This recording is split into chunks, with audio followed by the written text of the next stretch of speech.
Go. Good evening, Mr. Chairman, members of the board, Chief Administrative Officer Hernandez, and members of the public.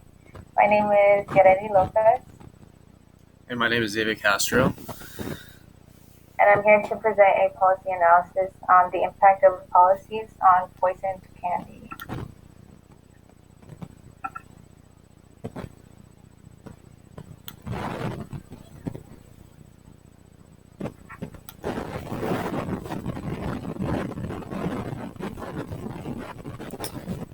So for our problem analysis, we concluded on the day of Halloween on 2020, 1,000 children ages 4 through 17 were poisoned by candy in the city of Halloween Town. Of those 1,000 children, 150 were aged 4 through 10. The top three poison candies found were Sour Patches, Kit Kats, and Snickers. Among the places that those children consumed, ages 4 through 10, were in buildings, and those included one-story houses, apartment complexes, condos, and mansion-style homes. For one-story houses, as you can see on the chart, it accounted for 18.2%. For apartment complexes, it accounted for 9.1%. For condos, it accounted for 13.6%. And for mansions, it accounted for 59.1%. Among those 150 poisoned children, ages 4 through 10, 80% were hospitalized and 20% had passed away.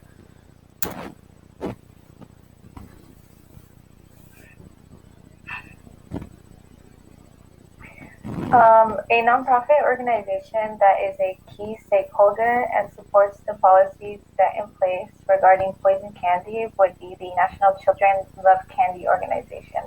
This organization aims to keep children's health a priority, including during Halloween. Members of this organization would be in support of policies set in place in Halloween Town because of their efforts in reducing the amount of poison candy that gets distributed every year to children. Their main concern is that candy stores in Halloween Town are selling candy to individuals that have distributed poison candy in the past. On the other hand, the Candy for Cause organization was also another nonprofit organization that was a key stakeholder, but they also opposed the policy set in place for poison candy. This organization made candy inside specialized wrapping so that it makes it difficult to poison candy without noticing that it has been opened before. Candy for a Cause has opposed the current policy because they aim to make specialized wrapping a regulation for Halloween distribution of candy in order to avoid cases of poisons among children.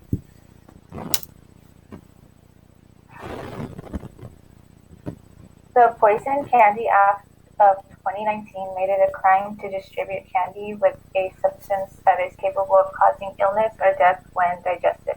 In Halloween Town, the fines for distributing poisoned candy on Halloween are $200 for the first offense and $400 and a year of jail time for the second offense. Depending on the criminal history or level of offense, offenders could be prosecuted up to 10 years in prison. With this policy, an anticipated outcome that was to happen in Halloween Town is that less children would be hospitalized from poison candy. The current budget is $3 million, and the income from fines and penalties is $500,000. The other policy alternative was the Poison Candy Homeowner Loss Act. This policy implemented stricter guidelines for poison candy distribution. This act penalized any individual who distributes poison candy on Halloween and causes the victim death by giving them life in prison. Additionally, offenders will get their property foreclosed. With this policy, an anticipated outcome that can occur in Halloween Town are less deaths among children due to poison candy and more foreclosures. The budget with this policy implementation would be $10 million, and to implement this policy alternative, it would take a year to go into effect. In contrast, a policy implementing more lenient guidelines for poison candy would be the Candy Substance Act. This act would allow only marijuana to be in the candy distributed in